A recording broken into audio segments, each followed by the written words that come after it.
I was going to break out the airbrush for finishing Vader's TIE Fighter off, but I decided to go with some rattle cans. The final coat was Model Masters Aggressor Navy Gray, Navy Aggressor Gray. I tried a wet black on white, or a white on black, and that looked really good, but it wasn't quite what I was looking for. This is probably about a full tone darker than I would like, but I've decided to go with it. And what I thought I would do is invite you all to the unveiling here, if I can get this done. To mask this off, I took 2 strips of blue tape, laid it across, and then took my trusty rusty X-Acto and cut in at probably about a 45-degree angle along the borders. There are a few spots that required patching, but we'll find out how well they did now. That's pretty sharp overall. I think I'm going to like it. I'm not expecting to see any major flubs, but you never know with such things.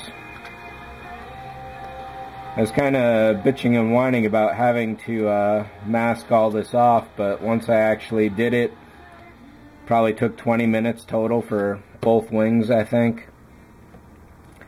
So it's always a pain in the ass to start something, but once you're actually into it and get it done, you realize there was just never really that much of a problem to begin with. So there's a couple spots in here, but that must be actual dirt rather than actual paint. Try and blow those out with some air in a little bit.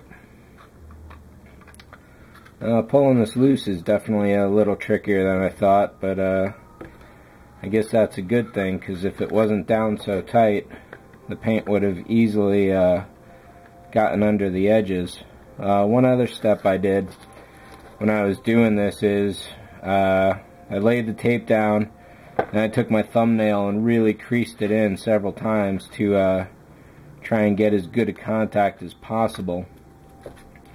The one article I got from Matt Blackcat, that guy had used, not Blackcat, but the guy in the article had used regular Scotch tape, and he actually painted the whole thing white and then Scotch taped around this, basically an inverted mask to what I did.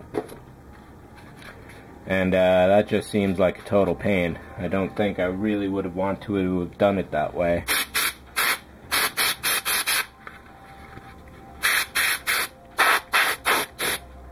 Yeah, so all that dirt was just dirt that got in there right as I was taking it off, I guess.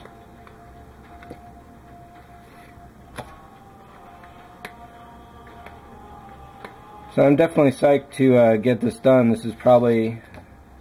could very well be the very fastest build I've ever gone from initial prep work to final paint, not counting the hemming and hawing that it took me to finally mask this off and try and decide on a gray I liked.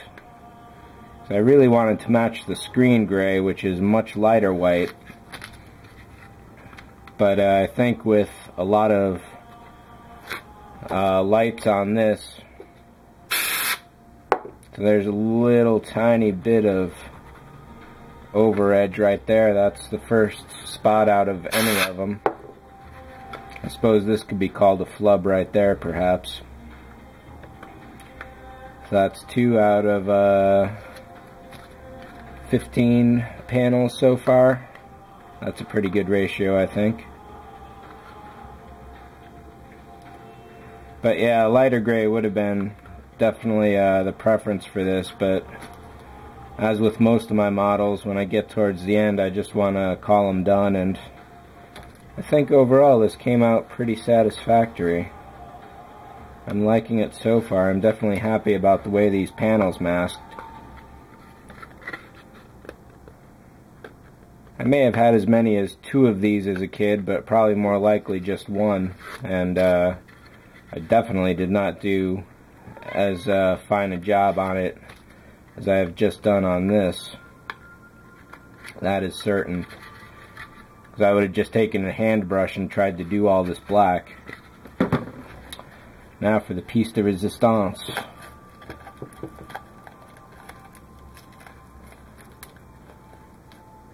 Okay, no apparent leaks. And let me get something here to poke this out with. This should work. Maybe not. That's not exactly how I wanted this to go.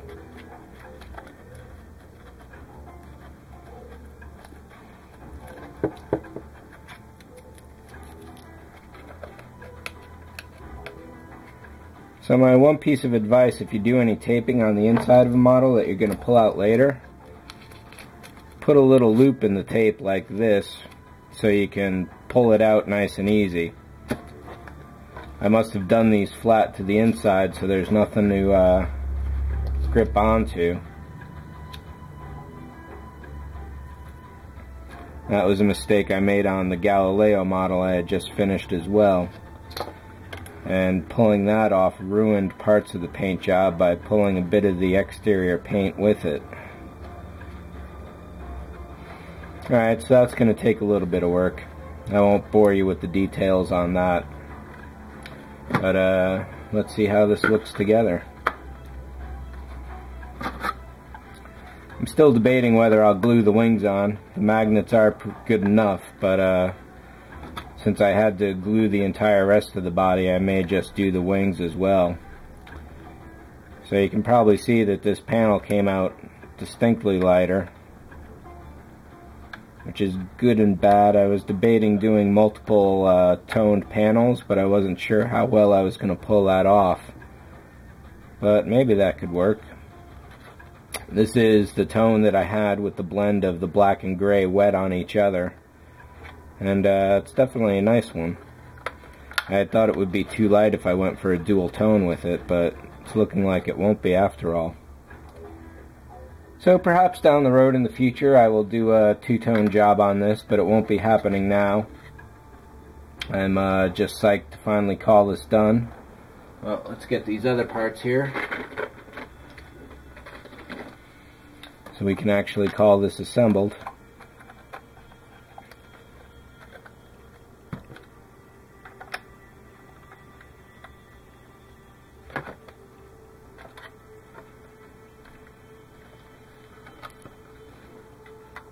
So, lo and behold, VaderX1 TIE Fighter. Maybe I will glue the wings. We'll see.